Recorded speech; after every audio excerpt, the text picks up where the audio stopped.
Homestuck. A young man stands in his bedroom. It just so happens that today, the 13th of April 2009, is this young man's birthday. Though it was 13 years ago he was given life, it is only today he will be given a name. What will the name of this young man be? Enter name. Zeusmel Pooplord. Try again, smartass. Try again. John Egbert. Examine room. Your name is John. As was previously mentioned, it is your birthday. A number of cakes are scattered about your room. You have a variety of interests. You have a passion for really terrible movies. You like to program computers, but are not very good at it. You have a fondness for paranormal lore, and are an aspiring amateur magician. You also like to play games sometimes. What will you do? John, quickly retrieve arms from drawer. Your arms are in your magic chest, Poop Lord. Remove cake from magic chest.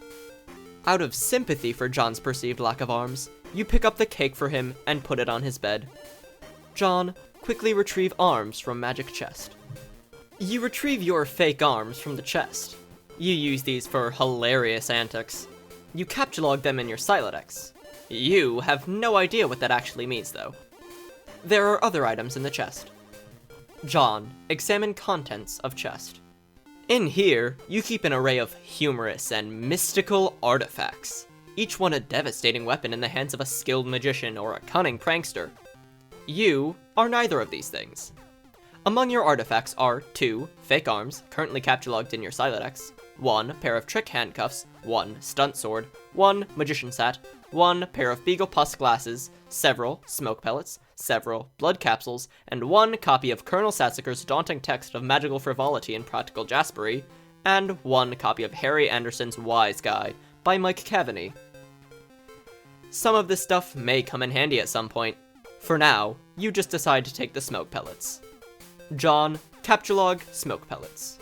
You stow the smoke pellets in one of your captchalogue cards in your Silodex. You still aren't totally sure what that means, but you are starting to get the hang of the vernacular at least. You have 2 empty captchalogue cards remaining. John, equip fake arms. You aren't totally sure if equip is a verb copacetic with the abstract behavioral medium in which you dwell, but you give it a try anyway. Unfortunately, you cannot access the fake arms. Their card is underneath the one you just used to captchalogue the smoke pellets. You will have to use the pellets first in order to access the arms. But this is probably unadvisable, since you just make your room lousy with smoke. Your Silodex's fetch modus is currently dictated by the logic of stack data structure. You were never all that great with data structures, and you find the concept puzzling and mildly irritating. But now, with any hope, perhaps you will advance new, more practical fetch modi for your Silodex with a little more experience. John, examine Problem Sleuth poster. Is it even possible to get any more hard-boiled than that? You really doubt it. This poster was one of your wisest purchases. There is a nice spot on the wall next to it. You've been meaning to hang another poster there soon. John, read a note on drawer. Happy birthday, son. I am so proud of you. This note is rich with the aromas of fatherly aftershaves and colognes. Besides the note is a rolled-up poster. John, take poster. Another birthday artifact. You wonder what is printed on the poster. You'll need some way to hang it up on your wall. John, acquire hammer and nails. They will come in handy. You first place the hammer into your Silodex, but now all of your captchalogue cards are full. You wonder what will happen if you try to take the nails. You guess it doesn't hurt to try. John, take nails. You captchalogue 4 nails onto the top card, and push all of the artifacts down a card. The fake arms are pushed entirely out of the deck. Oh well, they're probably completely useless anyway. But you probably don't want to do that again, unless you want to drop the smoke pellets and suffer the consequences. In any case, you now feel that you have gathered enough things to get down to business, and do some really important stuff. The next thing you do will probably be exceptionally meaningful. John, squawk like an imbecile and shit on your desk. This is the dumbest idea you've had in weeks.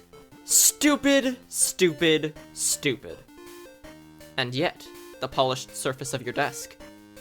It beckons. John, combine the nails and hammer. You merge the top two cards. The hammer and nails are now capture log on the same card, and can be used together. John, use hammer and nails on poster. You use the hammer and nails card in conjunction with the card beneath it. John, nail poster to wall. You use the hammer, nails, and poster on the blank space on the wall. It's glorious. Exactly what you wanted. The old man really came through this time. John, examine Con Air poster. Put the bunny back in the box.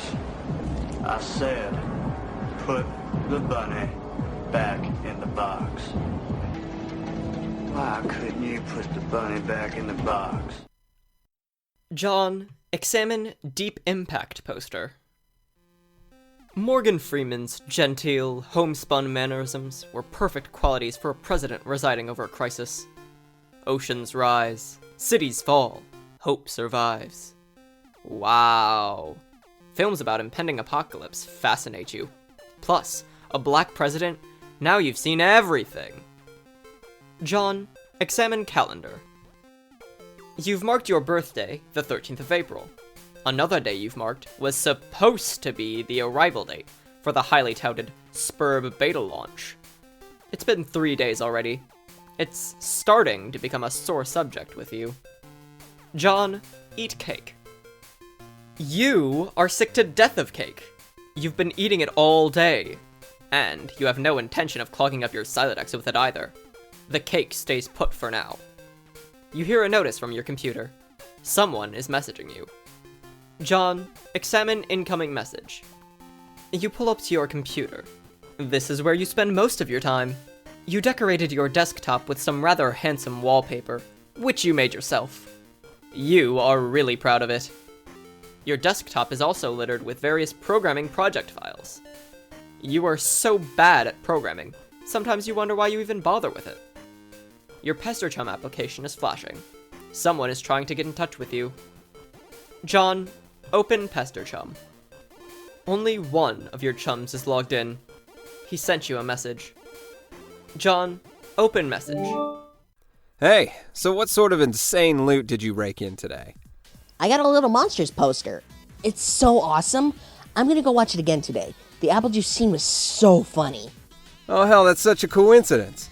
I just found an unopened container of apple juice in my closet. It is like fucking Christmas up in here. Okay, that's fine, but I just have one question and then a word of caution. Have you ever seen a movie called Little Monsters starring Howie Mandel and Fred Savage? But the seal on the bottle is unbroken.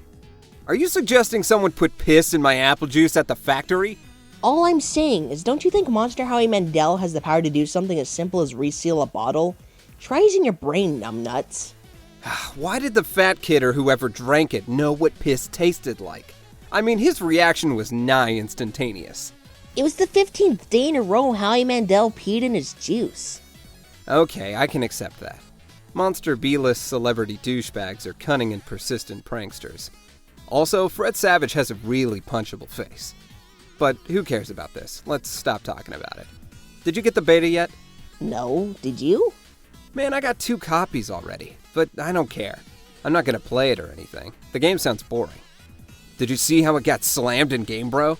Game Bro's a joke and we both know it. Yeah. Why don't you go check your mail? Maybe it's there now. Alright. John, look out window.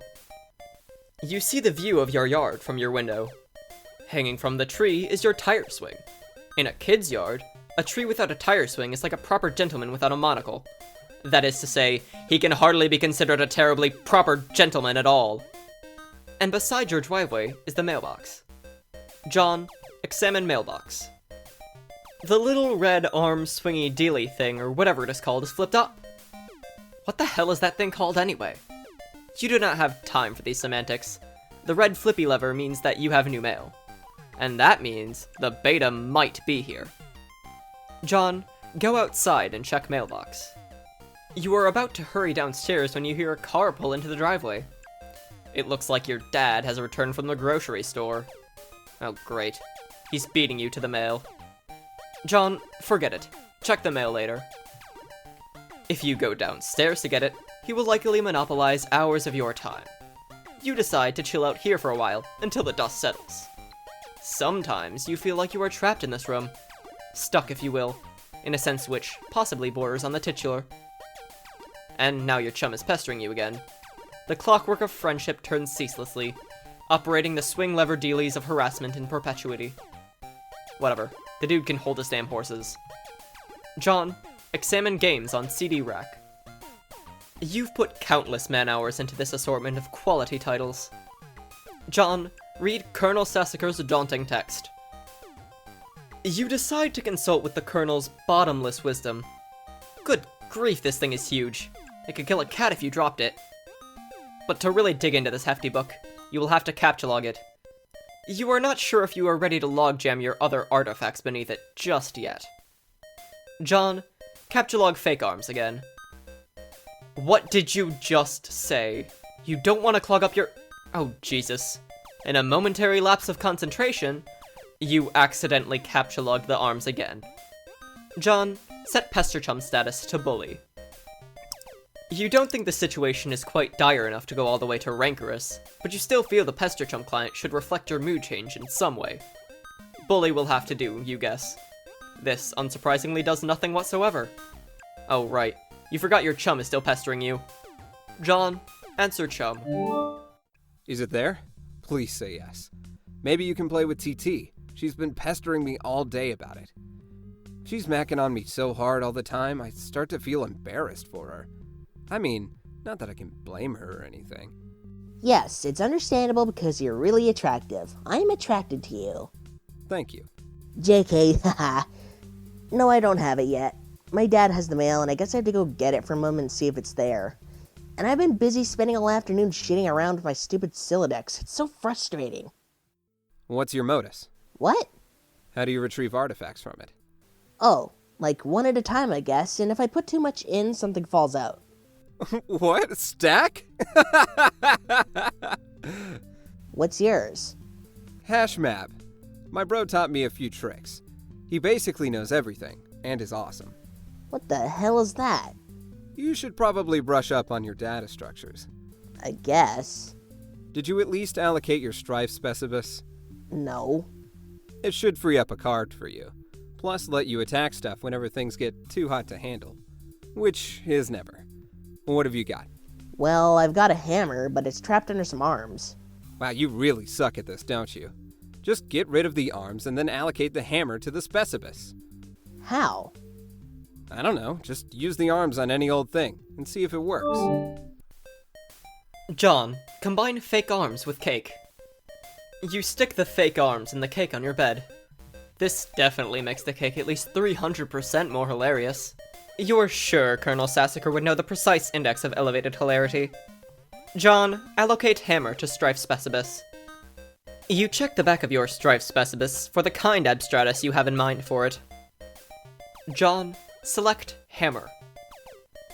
Your Strife Specibus has been allocated to the hammer kind abstratus. The hammer has been moved from your capture log deck to your Strife deck. John, report progress to TG. Okay, I did it. Hammer kind? Yeah. Okay, that'll be the permanent allocation for your Specibus. I guess I should have mentioned that. Hope you like hammers, dude. Yeah, that's fine, I guess. I can't imagine it's gonna be all that relevant. John, capture log Colonel's big book. Now that you've got some space in your Silodex to work with, you figure you might as well start squandering it immediately. Ordinarily, this ridiculous book would be way too heavy to carry around in any practical way. You guess that maybe this is the one respect in which the cards represent some convenience. John, examine Game Bro magazine. So, okay, Sburb is this game that a lot of cats seem hella pumped of, and this beta is sitting on my desk for review, so I'm like, yeah man, I'll write something. But, I don't know, I'm like, is this about houses or some noise? That's fine, I'm sure that's fucking dynamite in a handbag for some rosifs. But all I'm saying is, when do you get to thrash anything? While you're playing house or some shit, are you ever in jeopardy of getting mud on your doll's dress or whatever from busting out, and I quote, the mad stunts all wicked up-ins? You know what I'm saying, bro, yama. I didn't actually play this game, but I gave it a 1.5 hats out of 5 hats, keep it real. At this point, I'd like to give a shout out to my boy Dennis, who was over the other day. We were going to chill in front of the Dark Knight, and he was so psyched of it, y'all. So, this one time, he's leaning against the screen door, and the shit popped open. And the back deck was wet, and he slipped down on the steps and broke his thumb on the lawn. It wasn't a long fall, but hey, I guess a thumb bone wasn't made for supporting the brunt of a huge useless tool against wet grass. We never did watch Dark Knight on account of Ron trucking his bawling candy-ass Girth to the hospital. But it's cool. I got another watch in me. Bro tell Wanda. Bro notes, Dennis was so wasted. I mean, damn. John Captchulog Gamebro. It might come in handy if you ever need something that burns easily. John Captchulog Magician's Hat. You expend your final card on the Magician's Hat. John, get funny glasses too. You don't have a free card in your Silodex. However, you are able to merge the Beaglepuss with the Magician's Hat to create a clever disguise. John, wear disguise to fool Dad. John? Who is this John you speak of? You are quite certain there has never been, nor ever will be. Yeah, this is a really shitty disguise. While you are wearing the items, they remain on the card, but it is temporarily removed from the deck, thus freeing up the cards beneath it. John, leave room. You exit into the hallway. On one wall hangs a picture of a fella who sure knows how to have a laugh. A man after your own heart. You always thought he looked a lot like Michael Cera, but your dad swears on the many hallowed tombs of Egypt that it is not. You're not sure about that, though. On the other wall is one of your dad's stupid clowns, or harlequins, as he is quick to correct anyone who would venture to such brazen assumptions. John, go downstairs. The accursed odor of fresh baking wafts into your newfound nostrils. Something is brewing in the kitchen. It must be the connivings of your arch-nemesis, Betty Crocker, and the rich, buttery aroma of her plot stinks to high heavens. This mission is going to be more difficult than you imagined.